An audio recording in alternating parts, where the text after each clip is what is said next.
Казвам се Наталия Каро. Каро означава скъп. Баща ми е от Куба и съм наполовина кубинка.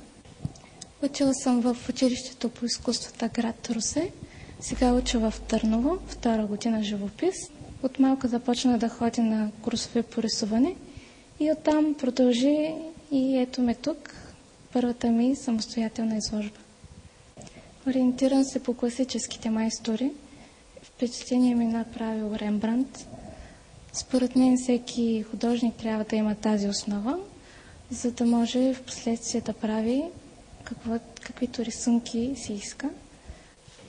Идеята за тази изложба се роди спонтанно. Специално в тази изложба има рисунки от миналата година лятото, от зимната ваканция и от 2003 година.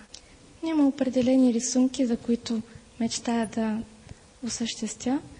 Идеите се раждат в последствие и понякога ги осъществявам по-късно, след година и две. Никога не бих нарисувала страданието и мъката на хората, които са като в капан. В моите рисунки се стремя да въплатя истинност.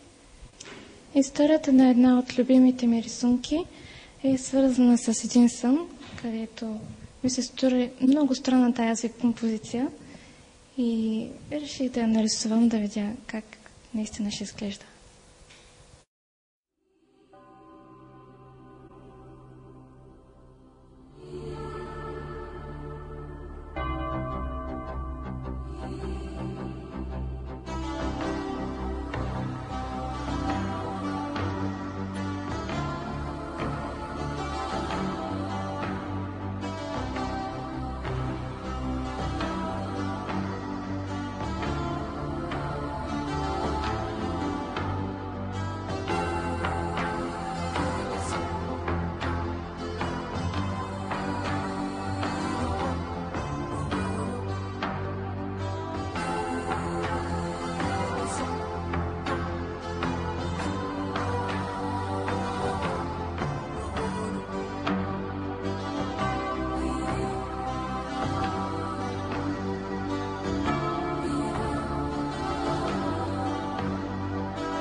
Всичките години на моето творчество съм имала много учители, на които много благодаря.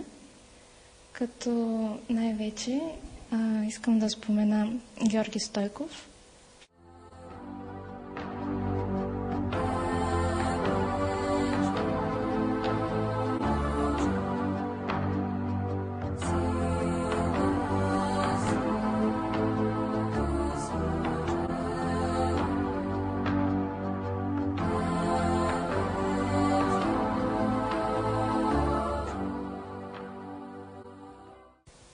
На първо време смятам да продължа следването си и едновременно с това да продължавам да рисувам.